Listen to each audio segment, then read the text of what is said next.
I've seen it coming for a long time. I went after Stephen Harper before Justin Trudeau, but Justin Trudeau, everyone knew for years before Justin Trudeau was Prime Minister that he would be Canada's Obama, that he would be this establishment figure that would pretend to be anti-establishment and would get in and push the New World Order agenda, the technocracy agenda, the transhumanist agenda, which he didn't waste a single day doing. The second he was in office, he ran as fast as he could to try and push forward crazy new policies. I should point out, kind of like Joe Biden in the US, there's no way he's writing his own policies. I doubt the guy can even tie a shoe.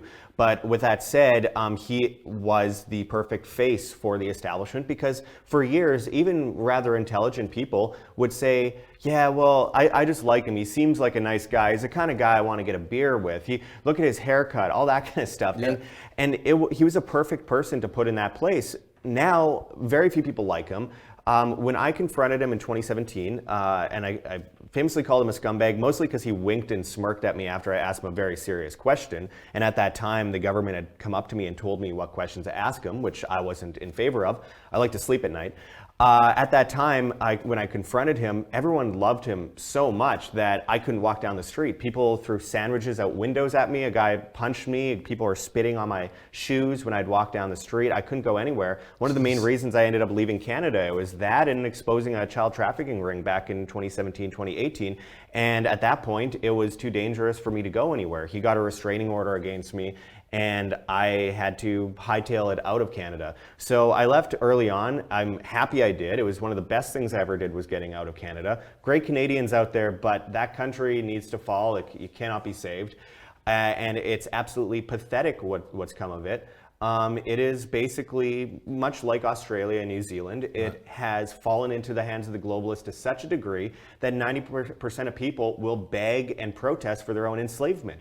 When they got rid of mask mandates at one point initially in 2021, before they brought them back inevitably, which they will again, people were protesting in the streets that they wanted their masks back. I mean, this is the level that Canada has gotten to. I've been recently pleased by seeing the truck convoy protests there, but I knew it wasn't going to work. The same thing was tried in Italy back in 2021 when the ports of Trieste were shut down and all these dock workers spoke out against vaccine mandates, and they ended up stopping the supply chain for some time, which also plays into the establishment's hand. Yeah. And they were arrested and replaced. And so I assumed that would happen in Canada. And now they have all these new autonomous vehicles coming in to replace human drivers. It all fits into the New World Order technocratic agenda. So honestly, Canada is a write-off in a lot of ways. The people aren't, but the country is. Right. And I don't think there's any saving it personally. That's my take on it.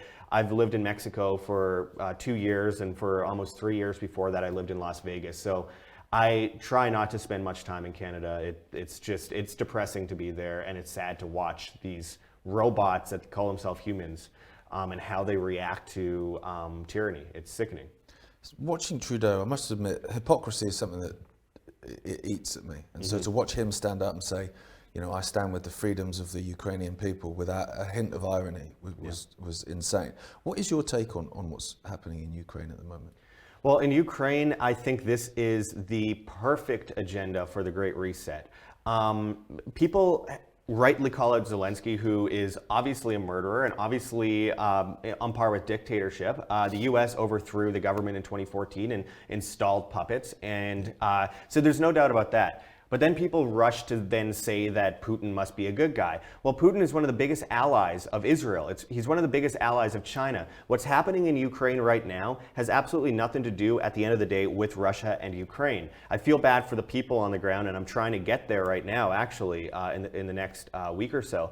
But the reality is this is about China. This whole thing has always been about the new world digital currency system. They'll switch to what they call the special drawing rights at the IMF and replace the global currencies with a basket of currencies based on a social credit score, based on vaccine passes, carbon credits, etc. And so when I see what they're doing in Ukraine, I figure that this is a move from one establishment to another. I feel as though the U.S. is in on them being replaced by this new system. Yeah. It'll seem like Russia, but it'll be China, it'll be Israel, it'll be these globalist systems that will replace an old system with a new one and use order or gain order out of chaos. At the end of the day, the currency system's collapsing, and they have to move into the next step on the ladder.